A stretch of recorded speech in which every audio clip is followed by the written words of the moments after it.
সেনা জওয়ানের অকাল মৃত্যুতে গভীর শোকের ছায়া মালদার মানিকচক ব্লকের নূরপুর অঞ্চলের মধুপুর গ্রামে। বাড়ি ফেরার 24 ঘন্টার মধ্যে মৃত্যু সেনা জওয়ানের সহকর্মী তথা বন্ধু বাদল চন্দ্র মণ্ডল বলেন, আমার অনুমান অতিরিক্ত গরমে অসুস্থ হয়ে মৃত্যু হয়েছে মোজাম্মেলের। তবে ময়না তদন্তের রিপোর্ট সঠিক উত্তর দেবে।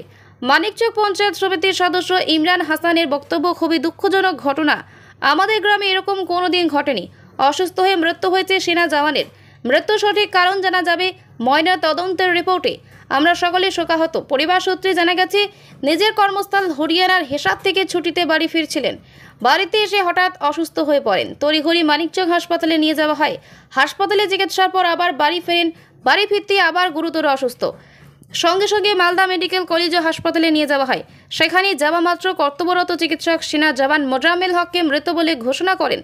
আজকে শনিবার ময়নাতদন্তের পর সেনা জওয়ানের নিথর মৃতদেহ ফিরল বাড়িতে। গ্রামে ফিরতেই কান্নার রোল এলাকা জুড়ে। ধর্মীয় রীতিনীতির পাশাপাশি সেনাবাহিনীর রীতিনীতি মেনে মৃতদেহ কবরস্থ করা হয়। সেনা জওয়ানের পরিবারে রয়েছে স্ত্রী আজমিরা খাতুন, এক মেয়ে ও এক ছেলে। মেয়ে বড় ও ছেলে ছোট।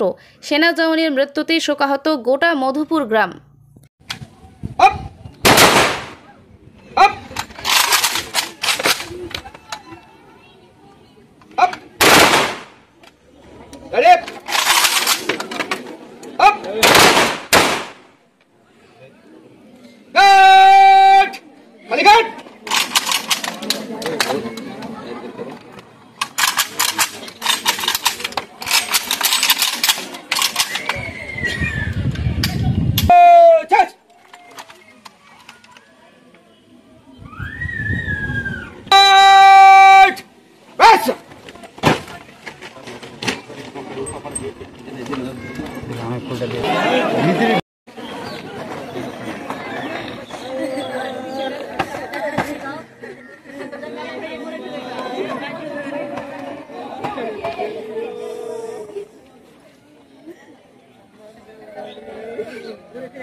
জার্নি করার পরে বাড়ি ফেরার পরে ওনার অসুস্থতা বোধ হয়। বাড়ির যারা ফ্যামিলি মেম্বারগুলো ছিল তারা ওনাকে হসপিটাল নিয়ে যায়। হসপিটাল নিয়ে যাওয়ার পরে সে আবার সুস্থ বোধ করে, আবার বাড়ি চলে আসে। সকালে আবার অসুস্থতা বোধ করে এবং আবার পুনরায় হসপিটালে নিয়ে যাওয়া হয়। হসপিটাল থেকে তড়িঘড়ি করে তাকে রেফার করা হয় মালদা সদর হাসপাতালে এবং মালদা সদর হাসপাতাল যেতে যেতেই পথে ওনার মৃত্যু হয়। এবং এই মৃত্যু সংবাদ পেয়ে ওনার ইউনিট থেকে আর ডিফেন্সের যারা ওনার সহকর্মী বর্গ ছিলেন তারা সসম্মানে ওনাকে বিদায় জানাতে এই বিশাল আয়োজন করেছেন। আমরা এই গ্রামবাসী এই ধরনের কার্যকলাপ বিগত দিনে দেখিনি। আচ্ছা, মূলত এই মৃত্যুর কারণ হিসাবে কি জানা যাচ্ছে? অসুস্থতা পিএম রিপোর্ট না পাওয়া পর্যন্ত আমরা তো কিছু বলতে পারবো না। তবে যা বুঝতে পারছি উনি অসুস্থতা বোধ করেছেন। ওনার পালস পাওয়া যাচ্ছিল না। বাড়িতে যখন বিপি চেক করা হয় মেশিনে তখন পালস পাওয়া যায়নি। তড়িঘড়ি ওনাকে নিয়ে যাওয়া হয় মানিকচক রুরাল হাসপাতালে। ওখান থেকেই মালদা সদরে রেফার করে দেওয়া হয়। আচ্ছা, বলছি কোথায় কর্মরত ছিলেন উনি? হিসার যেটা ওনার ইউনিট ওখানে কর্মরত ছিলেন। ওখান থেকে ছুটিতে বাড়ি আসছিলেন। বাড়ি এসে পৌঁছাননি এরকমভাবে বলতে পারি। বর্তমানে ও হিসারে পোস্টিং ছিল। হিসার থেকে ছুটি এসেছিল। ছুটি আসার পরে রাত্রে ওর হঠাৎ পেটে ব্যথা বা কোনো শরীর অসুস্থতা দেখা পড়ে। তারপরে সকালবেলা আমাদের যে লোকাল হসপিটাল মানিকচকে ভর্তি করা হয়। ওখান থেকে ট্রান্সফার করা হয় মালদা মেডিকেল কলেজে। মালদা মেডিকেল কলেজে তাকে তারপরে মৃত ঘোষণা করা হয়।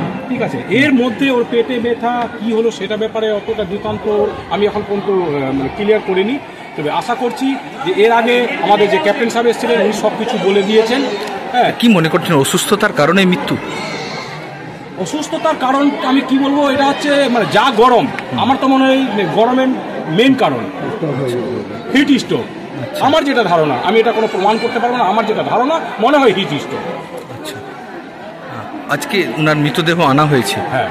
কি কি করা হলো ওনার সম্মানে? এই মৃতদেহ, যেহেতু আমি একজন ডিফেন্স পার্সন, তখন আমার ইউনিট 234 আর্মার্ড ইঞ্জিনিয়ার রেজিমেন্ট থেকে আমাকে কিছু দায়িত্ব দেওয়া হয়েছিল পুরো কালকে থেকে আজ পর্যন্ত যা কারবাই, সেই কারবাই করার জন্য। ওখানে আমরা পোস্টমর্টম করিয়ে আমাদের কখনে ওকে প্যাক করে ন্যাশনাল ফ্ল্যাগ লাগিয়ে দিয়ে যা আমাদের ডিফেন্সের কারবাই, শক শাস্ত্র থেকে শুরু করে ফায়ার দিয়ে সালামি দেওয়া, একজন ইন্ডিয়ান সোলজারকে যেভাবে সম্মান দেওয়া হয় সেভাবে সম্মান দিয়ে আজকে আমার বন্ধু বা আমাদের একজন সহকর্মী ইন্ডিয়ান আর্মিদের আবার বন্ধু বলতে পারি, আর একজন ইন্ডিয়ান আর্মির একটা বিশাল বড় সোলজার, সে আজ আমাদের মধ্যে থেকে চলে গেল। বিশাল বেদনা মনে রেখে এই কথাটা আমি বলছি, তার জন্য আমি বিশাল দুঃখিত বা কষ্ট পাচ্ছি, কারণ ও আমার বন্ধু ছিল, আমার সহকর্মী ছিল। আপনার নাম বলবেন? আমার নাম হচ্ছে বাদল চন্দ্র মণ্ডল। কে হয় আপনি? বন্ধু?